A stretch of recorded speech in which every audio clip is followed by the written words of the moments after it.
Halo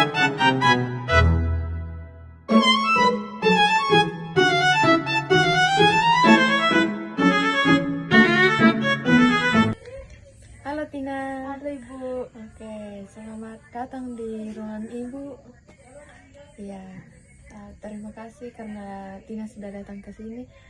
Tina ke sini sebelumnya dari mana? Sebelum ke sini dari mana? Dari rumah teman Ibu. Dari rumah teman. Iya. Ke sini ada yang suruh atau mau datang sendiri? Sendiri. Tina datang ke sini mau cari Ibu atau yang lain? Mau cari Ibu. Oke. Mungkin ada yang ingin disampaikan? Iya Ibu ada. Ada. Tentang apa tuh? Tentang saya malas mengerjakan tugas. Oke. Tina sudah pernah melakukan konseling? Belum pernah Ibu. Belum pernah. Oke. Kalau begitu Ibu jelaskan sedikit ya untuk menjadi pemahaman Tina tentang konseling. Iya Ibu. Ya. Jadi konseling itu adalah proses pemberian bantuan kepada siswa, khususnya bagi siswa yang memiliki masalah, tetapi masalah yang dihadapi siswa tidak sepenuhnya bisa diselesaikan oleh guru BK. Dalam bimbingan konseling itu terdapat 3 asas. Asas yang pertama yaitu asas kerahasiaan. Nah, dimana Tina tidak perlu takut karena kalau misalnya apa yang Tina ceritakan di sini atau Ibu ceritakan kemana-mana, apapun yang kita bicarakan di sini tidak akan Ibu ceritakan di luar sana. Ya. Kemudian asas yang kedua yaitu keterbukaan. Nah, Ibu harap dalam konseling ini Tina bisa terbuka, bebas untuk menceritakan permasalahan yang membuat mengganggu kehidupan Tina. Asas yang ketiga yaitu asas kesukarelaan. Nah, gimana tadi Tina sudah bilang kalau Tina datang sendiri ya? Iya, Ibu apresiasi untuk keinginan Tina untuk datang sendiri untuk menceritakan permasalahannya. Di dalam konseling itu terdapat 2 peran. Ibu berperan sebagai konselor yang akan mendengarkan segala cerita Tina dan membantu mencarikan solusi untuk Tina. Kemudian peran yang kedua yaitu konseling. Di konseling itu adalah peran yang diperankan oleh Tina. Peran konseling itu berperan untuk menceritakan permasalahan-permasalahan yang dirasakan oleh konseling secara terbuka ya. Oke. Kalau begitu kira-kira kita butuh waktu berapa lama untuk proses ini? 20 menit cukup? Cukup Ibu. Oke. Kira-kira Tina sudah nyaman di sini atau mau kita mencari tempat lain yang lebih nyaman? Cari tempat lain yang lebih Cari nyaman. tempat lain. Oke. Sudah nyaman di sini. Sudah nyaman di sini. Iya. Oke. Kalau begitu mungkin Tina sudah bisa bercerita tentang kendala yang Tina hadapi. Dimulai dari senyamannya Tina saja. Kan akhir-akhir ini saya mulai malas mengerjakan pekerjaan rumah yang diberikan oleh guru. Padahal saya tahu bahwa kalau saya tidak mengerjakan tugas rumah itu akan berpengaruh pada nilai saya, tapi saya tetap malas mengerjakannya. Oke. Pekerjaan rumah ya? Iya Bu. Kalau boleh tahu itu mata pelajaran apa? Mata pelajaran matematika. Matematika. Iya. Memangnya itu mata pelajaran matematika memang tidak Tina sukai atau bagaimana? Bukan tidak suka Bu, tapi susah masuk di otak, susah dipahami. Susah dipahami. Iya, jadi malas untuk mengerjakannya. Kalau boleh tahu gurunya siapa? Ibu guru Datu. Ibu guru Datu. Iya. Memang pelajarannya yang susah atau gurunya yang mungkin kurang dipahami dalam menjelaskan? Gurunya kurang bagus dalam menjelaskan.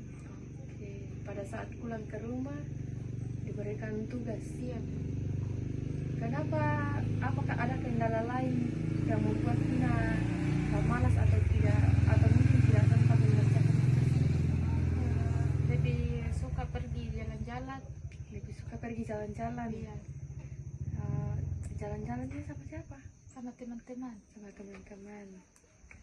Oke. Terus kendalanya apa lagi selain selalu pergi jalan-jalan sama teman atau cuma itu saja? Kalau misal ada lagi Bu, kalau Apa itu?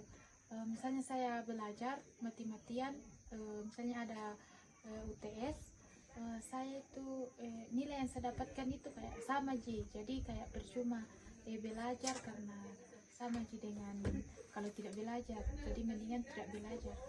Oke. Kalau begitu, apa yang biasanya kamu pikirkan saat kamu belajar? Kalau saya berpikir tuh kalau saya belajar berarti nilai saya juga akan bagus, tapi ternyata tidak sesuai dengan apa yang saya pikirkan. Oke. Jadi berarti kamu merasa putus asa dan kecewa ya karena pada saat UTS kamu belajar mati-matian tapi nilainya tetap jelek. Iya. Bagaimana konsep kamu tentang nilai jelek? Apakah dapat 0 atau 40, 20 atau standarnya berapa? Standar nilai jelek saya itu menurutku saya itu 60 dengan 70 Ibu. Oke, itu adalah standar yang paling jelek. Iya. Kalau begitu, apa yang biasanya kamu pikirkan saat kamu belajar? Kalau saya berpikir tuh kalau saya belajar berarti nilai saya juga akan bagus, tapi ternyata tidak sesuai dengan apa yang saya pikirkan. Oke. Jadi berarti kamu merasa putus asa dan kecewa ya karena pada saat UTS kamu belajar mati-matian tapi nilainya tetap jelek. Iya. Bagaimana konsep kamu tentang nilai jelek? Apakah dapat 0 atau 40, 20 atau standarnya berapa? Standar nilai jelek saya itu menurutku saya itu 60 dengan 70 Ibu. Oke, itu adalah standar yang paling jelek. Iya. Kalau begitu, apakah kita boleh lihat keyakinan kamu tentang belajar itu tidak ada gunanya? Menjadi bahwa hasil belajar memang tidak selalu langsung terlihat, tetapi prosesnya membuatku lebih berkembang. Apakah pendapatmu? Iya bisa, itu mungkin bisa karena lebih adil. Kalau begitu, sekarang kita boleh ambil langkah kecil untuk memulai belajar kamu. Apa hal terkecil yang bisa kamu lakukan besok? Kayaknya saya akan mulai rajin mengerjakan pekerjaan rumah PR, terus mengurangi pergi jalan-jalan. Oke. Wah, itu adalah langkah awal yang sangat baik ya. Kamu bisa langsung memutuskan untuk menata proses pembelajaran kamu, mengurangi aktivitas yang tidak perlu untuk dilakukan jika tugasnya banyak. Jadi tambahan dari ibu mungkin Tina bisa membuat rencana misalnya 15 menit untuk belajar mengerjakan tugas, kemudian 5 menitnya untuk istirahat. Kemudian ketika Tina sudah belajar sedikit dengan motivasi dari Tina sendiri, Tina bisa memberikan apresiasi untuk diri Tina sendiri karena mampu untuk tetap fokus belajar meskipun pernah dikecewakan. Nah, bisa Ibu? Bisa, oke. Ketika kita bertemu lagi dan kamu berhasil melakukan rencana yang Tina bilang tadi, apakah yang akan Tina rasakan? Pasti bangga pada diri sendiri karena bisa melakukan rencana yang telah direncanakan tadi.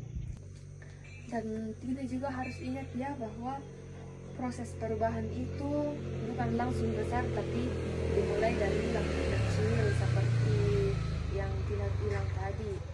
Nah, hari ini kamu sudah begitu luar biasa dengan jujur untuk menghadapi pikiran-pikiran yang membuat Tina malas belajar. Jadi ibu harap Nah, kedepannya Tina bisa lebih berpikir positif jika mendapat nilai yang tidak memuaskan untuk Tina.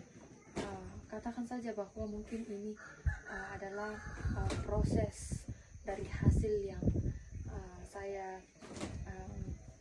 perjuangkan. Oke. Mungkin masih ada yang ingin Tina sampaikan ke Ibu? Sudah tidak ada, Bu. Sudah tidak ada. Iya. Oke, kalau misalnya Tina butuh untuk cari tempat untuk bercerita, bisa datang lagi ke Ibu ya. Iya, Ibu. Dan Ibu harap Tina bisa menjalankan rencana yang telah Tina buat tadi ya, Iya, Ibu. supaya Tina tidak lagi mendapat nilai yang jelek. Oke. Iya, Ibu. Terima kasih. Iya, Ibu. Sama-sama. Terima kasih, Bu. Oke.